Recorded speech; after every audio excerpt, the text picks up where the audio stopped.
करके जो सरकार में जो भी विधायक हैं उन्होंने इनकी बातों को प्रमुखता से मंत्री जी के पास भी और मुख्यमंत्री जी के पास भी रखा है। कांग्रेस के विधायक दल के नेता और हमारे पार्टी के अध्यक्ष, मैं खुद और साथ में उस दिन अम्बा जी भी थी, हम लोग चारों मुख्यमंत्री जी से बात करने इस विषय पर गए थे। मुख्यमंत्री जी ने बिल्कुल इसके बारे में सकारात्मक पहल करने के लिए निर्देश दिए हुए हैं। लेकिन मुझे लगता है कि हमारे राज्य के ब्यूरोक्रेट्स जो हैं वो आपसी गुटबाजी में और अपने वर्चस्व की लड़ाई में सरकार का नुकसान कर रहे हैं। हम लोगों ने भी धीरज दिखाया है। वो 140 दिन तक आंदोलन करते हुए अगर अपने झारखंड के लोगों को अगर हम लोग देखते हैं तो ये हम लोगों के लिए भी अच्छी बात नहीं। लेकिन जब अगर इस विषय पर मंत्री जी गंभीर हैं, इस विषय पर मुख्यमंत्री जी ने ग्रीन सिग्नल दिया है, तो आखिर विलंब किस बात को लेकर के? अगर सरकार को कोई निर्णय लेना है, अगर मंत्री मुख्यमंत्री सहमत है उस बात से, तो ये जो प्रशासनिक प्रक्रिया करनी है ये ब्यूरोक्रेट्स को करना है। लेकिन मुझे लगता है कहीं ना कहीं वो अपने काम को लेकर के गंभीर नहीं है और इस तरीके से ढुलमुल रवैये से तो बहुत ही परेशानी है। इस अम्बा प्रसाद जी की पहुंची थी यहाँ पे दुर्गा पूजा से पहले, उन्होंने आश्वासन दिया था लोगों को कि दुर्गा पूजा के बाद शुभ समाचार मिलेगा, लेकिन मुख्यमंत्री को मिलाने का भी वादा करके गए थे, लेकिन मिला नहीं था। देखिए, सिर्फ मिलाने की बात नहीं, मुख्यमंत्री जी तक उनकी बातों को हम लोगों ने पहुंचाने का काम किया है और मुख्यमंत्री जी इन लोगों की तकलीफों से अवगत हैं और हमारे पार्टी के प्रदेश अध्यक्ष और विधायक दल के नेता जो इस विभाग के मंत्री भी हैं, उन्होंने भी बहुत सकारात्मक इस पर बात करी और हमें भी यह आश्वस्त किया गया था कि जल्दी इस पर कोई निर्णय ले लिया जाएगा। लेकिन यह विलंब मुझे नहीं लगता कि ये विभाग और मुख्यमंत्री जी की तरफ से ये बिल्कुल 100% उदासीनता ब्यूरोक्रेट्स की है। अगर इन बातों को वो लोग गंभीर, क्या वजह है कि आज राज्य में कि लोग 140 दिन से आंदोलन करें? ऐसी क्या परिस्थिति है और इनकी ऐसी कौन सी मांग है जो सरकार पूरा नहीं कर सकती है? हो सकता है 10 मांग है, उसमें हम 10 और पूरा ना कर पाए, लेकिन कहीं से तो शुरुआत करेंगे। हम शायद 5 मांगों पर कार्रवाई करके इनका आंदोलन खत्म करा सकते हैं, इन्हें काम पर लगा सकते हैं। ट्रेंड फोर्स है राज्य के। यही नहीं, आप देख रहे हैं बगल में टेट वाले लोग भी आंदोलनरत है। वही कृषक मित्रों का हाल है। पोषण सखियों के बारे में हम लोगों ने इतनी बार बात को विधानसभा में भी उठाया। सरकार भी उनके प्रति संवेदनशील है, लेकिन जो प्रशासनिक कार्रवाई होनी चाहिए, मुझे लगता है हर विभाग में ऐसे ऐसे पदाधिकारी बैठे हैं और मुझे लगता है कि अगल बगल के राज्यों से भी कुछ सीखना चाहिए। जब आप कोई नीति बनाना चाहते हैं, कोई निर्णय लेना चाहते हैं, तो आपको संविधान के अनुरूप उसे कैसे करेंगे उस पर जो सरकार में प्रतिनिधि है उनकी मदद करनी चाहिए। तो आप उन रास्तों को ना बता करके हर काम में अड़ंगा कैसे लगे, कैसे हमारे बच्चे कोर्ट चले जाएं, इस तरह के काम इस राज्य के ब्यूरोक्रेट्स कर रहे हैं और इसकी जवाबदेही उन्हें लेनी पड़ेगी। हम जनप्रतिनिधियों का एक मांग थी था कि मुख्यमंत्री हमारे से मुलाकात करें और हमारी समस्याओं को सुने, लेकिन मुख्यमंत्री पास अब तक नहीं। आप लोगों को गलत जानकारी। मुख्यमंत्री जी इन लोगों से कई बार मिले है ना। अब इनकी जो मांगे हैं उन पर कार्रवाई होनी चाहिए। इन लोगों के बिहाफ पे मुझे लगता है कई सारे सरकार के विधायक जो हैं वो जाकर के बातों को मंत्री जी के सामने और मुख्यमंत्री जी के सामने रखें और ये हम लोगों के समक्ष की बात है कि उस पर सकारात्मक निर्देश मुख्यमंत्री जी ने दिए।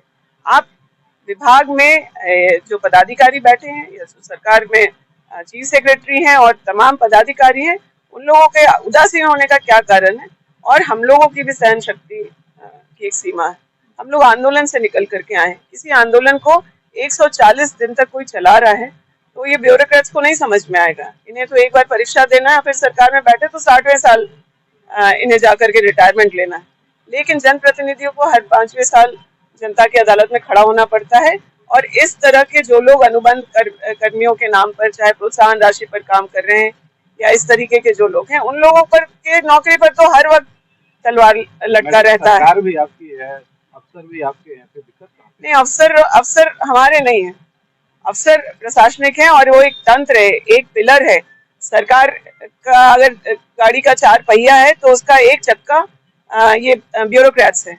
इनको अपनी जवाबदेही जल्द से जल्द समझ करके इस राज्य में वैसे काम करने चाहिए जो सरकार की आइडियोलॉजी के अनुरूप है। ये विलंब और देरी और कागजों में गलतियों का जो लगातार सिस्टम चल रहा है उस पर जरूर ब्रेक लगना चाहिए। इसमें कौन से अफसर का मतलब नाम भाई लेना आप चाहेंगे? जब हर बात की जिम्मेदारी अगर जनप्रतिनिधियों की बात हो तो अगर लोग मुख्यमंत्री की जिम्मेदारी तय करते हैं तो इस राज्य के चीफ सेक्रेटरी क्या कर रहे हैं? क्यों नहीं अपनी जवाबदेही को समझते हुए वैसे काम कैसे हो ये समझाने का काम या उसके हिसाब से कागज बनाने का काम इस राज्य के ब्यूरोक्रेट्स नहीं करते। काम कैसे ना हो और क्यों नहीं हो रहा है उसका बहाना और एक्सक्यूज तमाम पदाधिकारियों के पास है। इस रवैये से हम लोगों के का जो है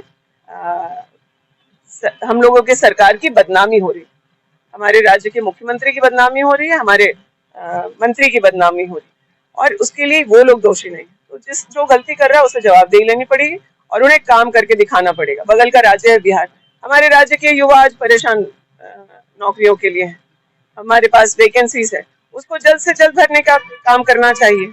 लेकिन नहीं, आप मैंने पूछा है कई बार ऐसे पदाधिकारियों से मिल करके क्या आप लोग को जरा भी शर्म आता है कि आपका कोई भी निर्णय जाकर के कोर्ट में चैलेंज हो जाता है? सारी नियुक्ति नियमावली को पालन करते हुए इनका बहाली हुआ था, ज्वाइन हुआ था और अभी सरकार बोलती है कि नहीं, नियुक्ति नियमावली नहीं। आप ये आपको पंचायत स्वयं सेवक जो हैं ये वॉलंटियर्स के तौर पर बहाल हुए थे, इनकी कोई नियमावली और इस तरह की बात नहीं, लेकिन सरकार इनसे काम कराती रही है। जरूरत पड़ी तो जो प्रधानमंत्री आवास का काम और अन्य विभागों में भी काम लिया गया है। आपके पास एक ट्रेन्ड फोर्स है, आप उन्हें कैसे सम्मान देंगे, उन्हें कैसे एक जगह व्यवस्थित करेंगे, कैसे इनके लिए प्रोविजंस बनाएंगे ताकि ये सरकार में सकारात्मक रूप से योगदान दे सके। तो इन सब चीजों पर निर्णय होना चाहिए, ऐसी बातें नहीं है जो सरकार नहीं कर सकती। इनका प्रोत्साहन राशि में बहाली हुआ था, लेकिन सरकार वर्तमान सरकार जो है 4 साल से इनको प्रोत्साहन राशि भी नहीं दी और काम ली, इसमें क्या? जहां भी विलंब है, चाहे वो इस सरकार की बात हो चाहे पहले की सरकार की बात हो, उन चीजों को दूर करके तत्काल इन लोगों को राहत दिया जाए और इनके आंदोलन को खत्म कराते हुए इन्हें वापस काम पर लगाया जाए। यह मांग मैं भी करती हूँ। एक मांग था मुख्यमंत्री से वार्ता होनी चाहिए, आपने कई बार मुख्यमंत्री से मिले, क्योंकि अभी जो विधायक जी आई हुई थी उन्होंने आपके ऊपर आरोप लगाया कि सीधा उनसे मुख्यमंत्री से कई बार बात हो चुकी है और उनकी सारी बातें संज्ञान में है, तो अब धरना फिर क्यों? देखिए ये तो बहुत मतलब अब धरना तो हम लोग करेंगे ही, क्योंकि बात करने से और आश्वासन देने से थोड़ी काम चलेगा। मुख्यमंत्री जी से वो मिल रही है, मुख्यमंत्री जी से बार बार वो बात कर रही है, मान के चलिए। अरे भैया मिले रहते और हमारा मुख्यमंत्री सुने रहते तो हम लोग क्यों धरना करते? विधायक जी झूठ नहीं बोल रही हैं। देखिए ना अम्बा प्रसाद झूठ बोल रही है, ना दीपिका पांडे जी झूठ बोल रही है, ना राजेश ठाकुर जी झूठ बोल रहे हैं, ना के त्रिपाठी जी झूठ बोल रहे हैं, ना आलमगीर आलम जी झूठ बोल रहे हैं। ये सभी लोग हम लोगों के विषय में माननीय मुख्यमंत्री से बातचीत किए हैं। मुख्यमंत्री जी भी हम लोगों के मांगों का जो है मने संवेदन हुए हैं उस मांगों पर और वो मांग को करना चाहते हैं। अभी आपने सुना होगा कि दीपिका पांडे जी के द्वारा ही एक चीज बोला गया जो आप लोग के सामने भी बोला गया। उनका स्टेटमेंट था कि सरकार में बैठे हुए जो पदाधिकारी हैं, प्रशासनिक पदाधिकारी, उनके ढुलमुल रवैये की वजह से ये स्थिति उत्पन्न हो रही है। मुख्य सचिव, प्रधान सचिव या फिर पंचायती राज विभाग के सचिव, इन्हीं लोग का गलती से जो है मुख्यमंत्री जी जो है अभी तक घोषणा नहीं कर पा रहे। अब क्या ये लोग समझा दे रहे हैं मुख्यमंत्री जी को तो नहीं समझ में आ रहा है। तो अब कहीं ना कहीं जो है अभी आपने सुना स्पष्ट तौर पे कि दीपिका पांडे जी स्पष्ट तौर पर बोल दिए हैं कि आप लोगों का मांगों के प्रति अगर सरकार अब गंभीर नहीं होती है तो हम भी आप लोगों के साथ आंदोलन में बैठने के लिए तैयार हैं। इसके लिए हम सभी लोगों ने माननीय दीपिका पांडे जी को हम लोग बहुत बहुत धन्यवाद करते हैं और उम्मीद करते हैं कि उन्होंने जो बोले हैं वो जरूर हम लोगों के साथ आंदोलन में शामिल होंगे।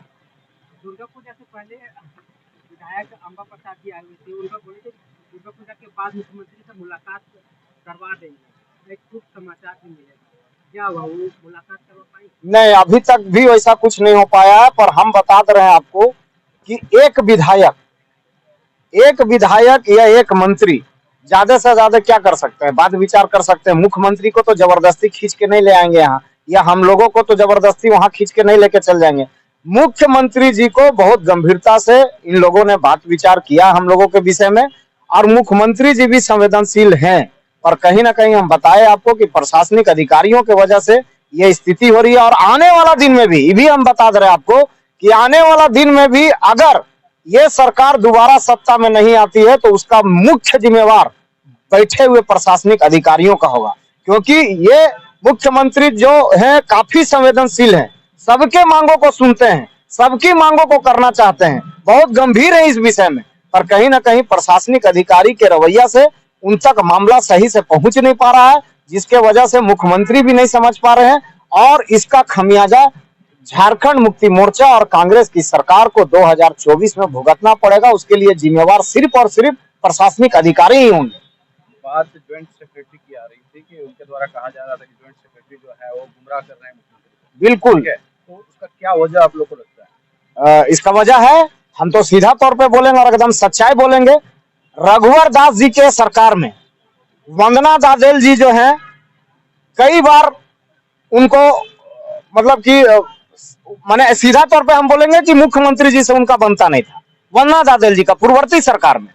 और अभी वो वर्तमान सरकार में प्रधान सचिव बन के बैठे हुए हैं, तो कहीं ना कहीं प्रधान सचिव होने के नाते वंदना दादेल जी भी स्वयं सेवक के प्रति जो है उनकी संवेदना नहीं है। वो स्वयं सेवक को लगता है कि हेमंत सोरेन जी को समझा दे रहे हैं बार बार कि ये लोग बीजेपी का लोग हैं। तो हमको कहीं ना कहीं लगता है कि ये गलत जो है विचार वंदना दादेल जी के तरफ से जो है बार बार मुख्यमंत्री जी को बरगलाया जा रहा है। हम कह रहे हैं कि किसी भी सरकार में ही किसी भी चीज का नौकरी होता है तो क्या वो उस पार्टी के हो जाते हैं? एक बहुत बड़ा सवाल है कि अगर मान लीजिए कि पारा टीचर कोई ना कोई तो सरकार में थे, पर क्या उसको दूसरा सरकार आई तो हटा दी? आंगनबाड़ी कोई ना कोई तो सरकार में बहाल हुए थे, तो क्या दूसरा कोई सरकार आई तो उसको हटा दी? नहीं हटाई। मनरेगा कर्मी, माने इसी तरह से हम बताना चाह रहे हैं कि अगर पूर्ववर्ती सरकार में हम लोगों का चयन किया गया तो ये जरूरी थोड़ी है कि हम लोग सरकार के आदमी है, किसी पार्टी के आदमी नहीं है। और ऐसा नहीं है, ये सरकार में अगर हम लोगों का मांग पूरा होगा तो हम लोग भी संवेदनशील रहेंगे इस सरकार के प्रति, क्योंकि किसी भी पार्टी का झंडा पकड़ने से किसी का पेट नहीं भरता है। देखा यह जाता है कि झारखंड में कौन है सरकार जो सही से काम कर रही है, युवाओं को रोजगार दे रही है, सरकारी नौकरी दे रही है, सभी अनुबंध कर्मी संविदा कर्मी का सुना जा रहा है। आप सोच लीजिए कि 140 दिन ये महीने